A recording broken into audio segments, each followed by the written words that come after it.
Abyssal Murmurs. Lately, I've been trying to send you stories every day, but I feel like a large number of people who have signed up almost never come back to listen to the stories. I don't know where that is. Make you unhappy. I hope to receive comments and suggestions from you. And if you find the video good, please give me a like to give me more motivation. For those who have not yet subscribed, don't forget to click the subscribe button and press notification bell to wait for the next story. Now let's get into the story. Story 1. There was this one weekend that my aunt, uncle, and cousins went away upstate, and instead of taking their dog with them or to a kennel, they asked me to watch her for the weekend at their house. I was excited to do so because not only would they pay me, but they are loaded and their house is full of fun stuff to do. They have a Havanese, which is a tiny dog. Her name is Luna. I didn't mind watching Luna because she was such a calm, low-maintenance dog. I just fed her twice a day and let her out back a couple times a day. She always followed me, whatever room I was in. So if I was in a giant living room watching TV, she'd be laying on the floor in the center of the room. If I went downstairs to the basement to play video games, she followed and would lay down there. While playing video games in the basement, Luna suddenly lifted her head from the ground and stared in the direction of the boiler room. I had a dog before, and I knew this was something dogs did to any slight sound, but it was still enough of a reason for me to pause the game and feel a little unsettled. I looked in the direction of the boiler room as well. It was silent and dark in there, and there was no chance of me going in there. So I unpaused the game and continued playing, albeit a bit uncomfortable now. I guess my childish fears were getting the better of me. She put her head back down for a minute, but then, again, lifted it up and looked towards the boiler room. Deep down, I knew it was probably nothing, but I was still a bit too freaked out to continue playing video games comfortably. So I turned everything off and ran up the stairs, shutting the door once Luna came hopping up. They also had another big gaming room on the main floor. It was kind of disconnected from the rest of the house, in that you had to go through a narrow hallway to get there. Luna plopped herself down in front of my feet in this little game room. I played more video games for a while until it got late. Then I went down the hall to the room I'd be sleeping in, a guest bedroom that was nicer than my bedroom back at home. I threw on a pair of sweatpants and a white undershirt as pajamas and jumped under the covers, not going to sleep without watching a little TV first. Luna was obviously by the bedside. She was really growing on me, how affectionate yet calm she was. I eventually turned off the TV and went to sleep. My sleep was disturbed by a growling sound. I turned on the bedside lamp and saw Luna laying still on the floor, head down, yet growling at something. I said her name a few times, but she didn't look at me. Then she lifted her head finally to look at the closet door. Her growling grew more intense, and she stood up now, still looking at the closet. She didn't bark, though. In fact, I never heard her bark once. I looked at the closet, a sliding wooden door closet. It was open about 3 inches from the left side. Of course, I couldn't really see anything from the inside. I got up from the bed really sneaky-like and tiptoed closer to the closet. I don't know what I was planning on doing, really. I guess I just wanted to look through the crack or see if I could hear something. When I got about 5 feet away from the closet door, something that I couldn't see from my bed came into view through the crack of the door. An eye. I couldn't see any face or anything. It was too dark. But I knew what I was looking at in that closet was a person's eye perfectly tucked between the wall and the edge of the door looking into the room, or now at me. I screamed, but it didn't do much good since I was alone. I took Luna and ran for the front door, grabbing the emergency cell phone on the counter to call 911 during my run away from the house. It was 1 in the morning, so I didn't bother calling my aunt and uncle.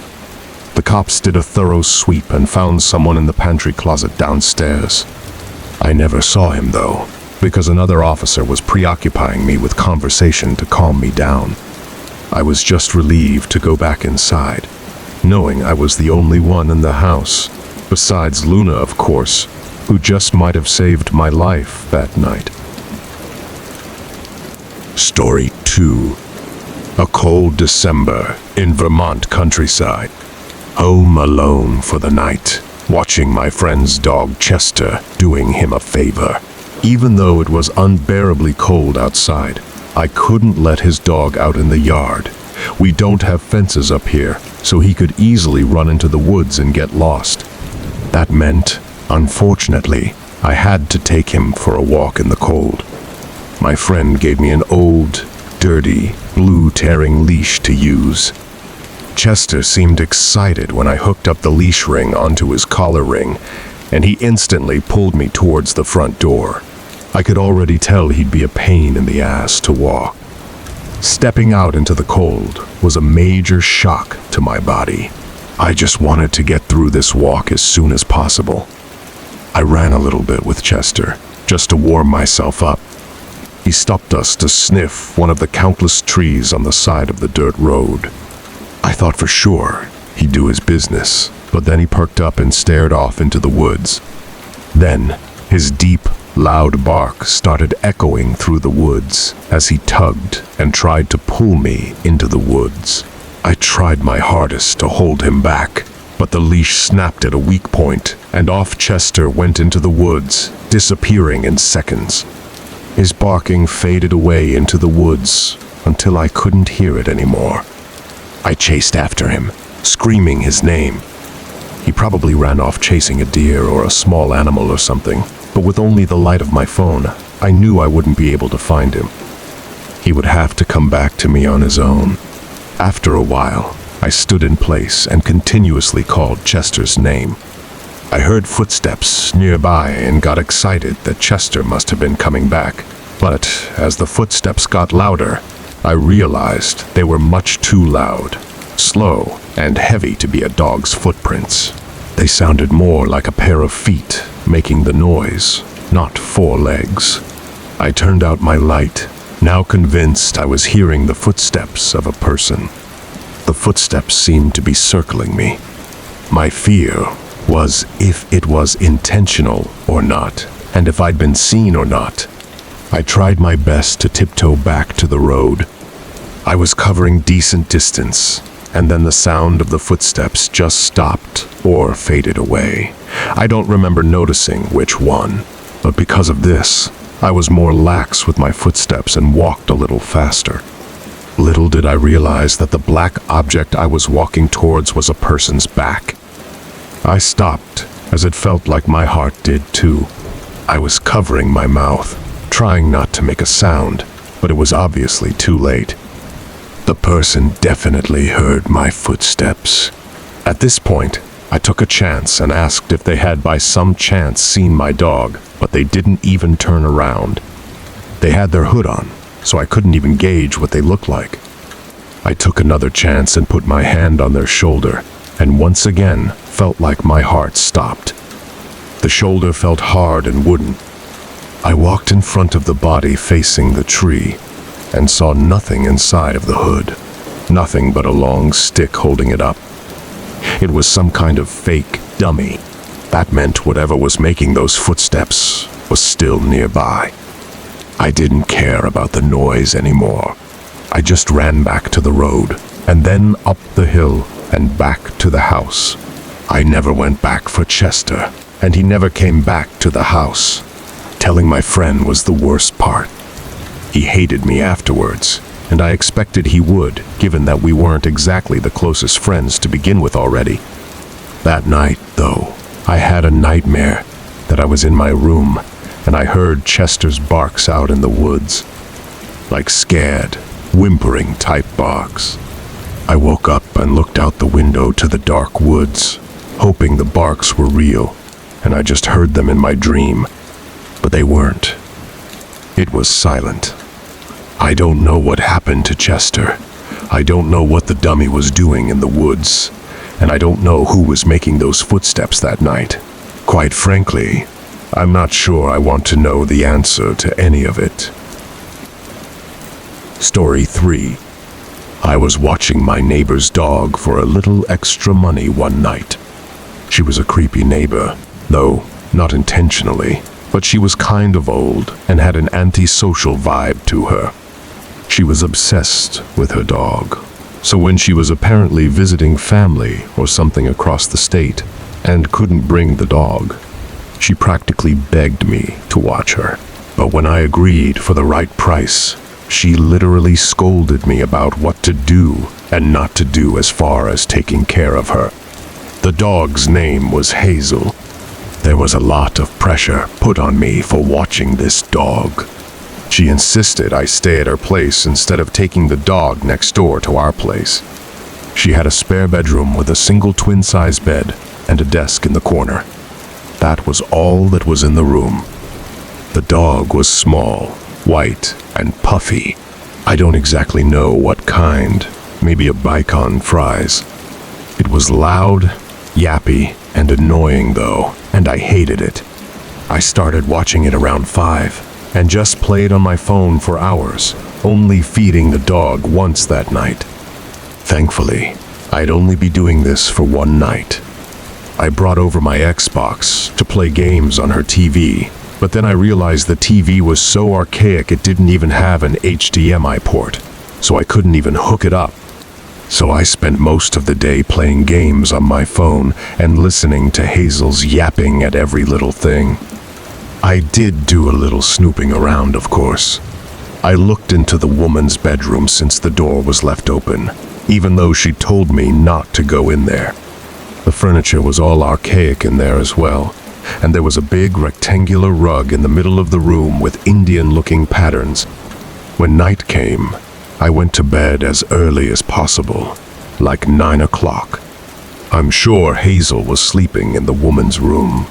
I didn't really care. I woke up in the middle of the night to the sound of Hazel's constant barking. I screamed, "Shut up!" But the barking seemed kind of muffled in sound, like it was coming from a basement or something. But I wasn't aware of a basement in the house. I walked to where I heard the barking coming from. I was confused to realize it was coming from the woman's bedroom. I walked inside and saw the rug in the middle of the room had been rolled up to the corner, exposing a door in the grounds, opened up.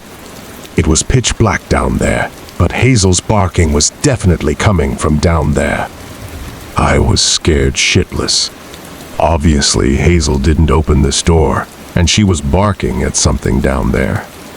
I didn't want to shine a light down there in fear of what I was going to see.